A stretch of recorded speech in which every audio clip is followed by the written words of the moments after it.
teman-teman, apa kabar? Semoga di masa pandemi ini kita selalu diberikan kesehatan dan tetap semangat untuk melaksanakan pembelajaran daring. Di sini kami dari kelompok 8, perkenalkan saya Nikmatul Lailiyah. Saya Muhammad Faigamam. Perkenalkan, nama saya Hasnia Marsudina. Saya absen 38 NIM 12205193259. Perkenalkan, nama saya Nurholida, absen 8 NIM 12205193098. Perkenalkan, nama saya Uswatun Hasanah, absen 47. Saya Erista Ari Wilujeng, NIM 12205193192. Kelompok kami akan menyampaikan materi tentang rencana pelaksanaan pembelajaran Bahasa dan Sastra Indonesia MISD di kelas rendah dan kelas tinggi. Perlu diketahui bersama bahwa perencanaan pembelajaran dan desain pembelajaran itu merupakan dua hal yang berbeda. Meskipun keduanya memiliki hubungan yang sangat erat sebagai program pembelajaran. Perencanaan pembelajaran disusun untuk kebutuhan guru dalam melaksanakan tugas mengajarnya. Dengan demikian, perencanaan merupakan kegiatan menerjemahkan kurikulum sekolah ke dalam kegiatan pembelajaran di dalam kelas. Untuk lebih jelasnya, mari kita simak Rencana pembelajaran. Menurut penjelasan Wina Sanjaya yang menyatakan bahwa tidaklah sama antara perencanaan pembelajaran, bisa disebut juga lesson plans, dan desain pembelajaran yang disebut sebagai instructional design. Meskipun keduanya memiliki hubungan yang sangat erat sebagai program pembelajaran,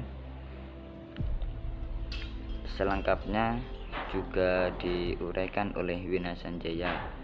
Perencanaan pembelajaran disusun untuk kebutuhan guru dalam melaksanakan tugas mengajarnya.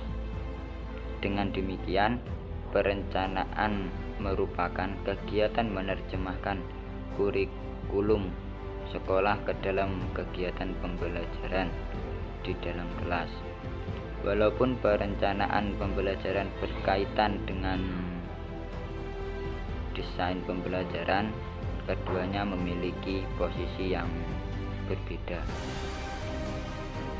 Hal serupa juga dikemukakan oleh Richard Ahrens. Dia menyatakan bahwa rencana pembelajaran sehari-hari biasanya menguraikan isi yang akan diajarkan, teknik motivasi yang akan digunakan, materi yang akan dibutuhkan, langkah-langkah dan kegiatan yang khusus, dan prosedur penilaian. Perencanaan yang bagus melibatkan pengalokasian penggunaan waktu, pemilihan isi, dan metode pengajaran yang tepat, menciptakan minat siswa, dan membangun lingkungan pembelajaran yang produktif. Mungkin itu.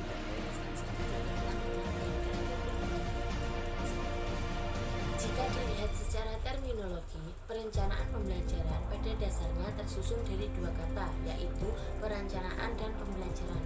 Sementara itu, pembelajaran adalah kegiatan mengajar yang bukan sekedar menyampaikan materi pembelajaran, melainkan juga sebagai proses mengatur lingkungan supaya siswa belajar. Jika merujuk pada pandangan Wina Sanjaya, yaitu dengan pengambilan keputusan melalui proses berpikir rasional tentang sasaran dan tujuan pembelajaran tertentu. Sementara itu, menurut Peraturan Pemerintahan Nomor 32 Tahun 2013 tentang perubahan atas Peraturan Pemerintahan Nomor 19 Tahun 2005 tentang pembelajaran adalah penyusun rencana pelaksanaan pembelajaran untuk setiap muatan pembelajaran. Secara lebih eksplisit selanjutnya diungkapkan dalam Permendikbud RI Nomor 65 Tahun 2013 tentang standar proses pada lampiran bab 3, yaitu perencanaan pembelajaran dirancang dalam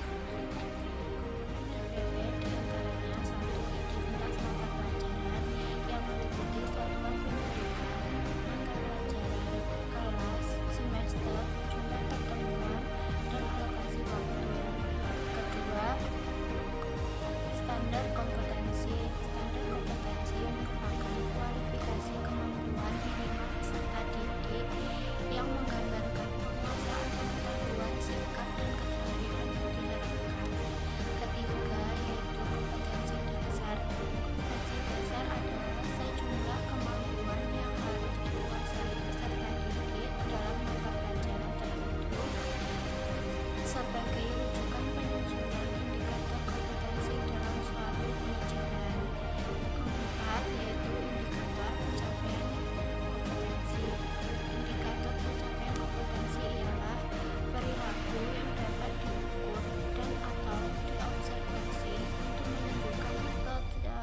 pencapaian kompetensi dasar tertentu yang menjadi acuan penilaian mata pelajaran.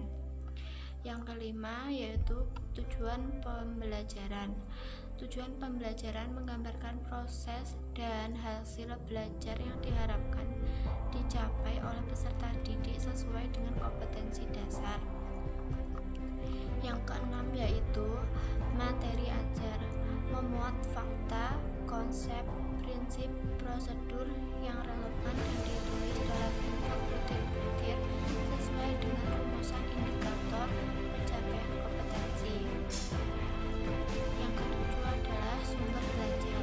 Dalam penentuan sumber belajar yang didasarkan pada standar kompetensi dan kompetensi dasar serta materi ajar, kegiatan pembelajaran dan indikator pencapaian kompetensi dasar.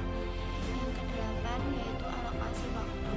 Alokasi waktu ditentukan sesuai dengan keperluan untuk pencapaian kompetensi dasar dan beban belajar. Yang kesembilan adalah model pendekatan atau metode pembelajaran. Model atau pendekatan atau metode pembelajaran digunakan oleh guru untuk mewujudkan suasana belajar dan proses pembelajaran agar peserta didik mencapai kompetensi dasar atau indikator yang telah ditetapkan. Yang ke-10 adalah kegiatan pembelajaran. Kegiatan pembelajaran dibagi menjadi 3 yaitu pendahuluan, inti, dan penutup. Dan yang terakhir, komponen RPP adalah penilaian hasil belajar, yaitu prosedur dan instrumen penilaian proses dan hasil belajar disesuaikan dengan indikator pencapaian kompetensi dan mengacu pada Prinsip penyusunan RPP. Ada beberapa prinsip penyusunan RPP yang harus diperhatikan oleh seorang guru dalam membuat RPP, yaitu yang pertama, memperhatikan perbedaan pribadi seorang peserta didik. Yang kedua, mendorong partisipasi aktif peserta didik. Yang ketiga, mengembangkan kebiasaan membaca dan menulis. Yang keempat, memberikan umpan balik dan tindak lanjut. Yang kelima yaitu keterkaitan dan keterpaduan. Yang terakhir yaitu menerapkan teknologi dan komunikasi. Yaitu rencana pelaksanaan pembelajaran adalah rencana pembelajarannya dikembangkan secara perinci dari suatu materi pokok atau tema tertentu yang mengacu pada silabus, dan komponennya antara lain identitas mata pelajaran, standar kompetensi, kompetensi dasar, indikator pencapaian kompetensi, tujuan pembelajaran, materi ajar, sumber belajar, alokasi waktu, model atau pendekatan atau metode pembelajaran, kegiatan pembelajaran, dan penilaian hasil pembelajaran.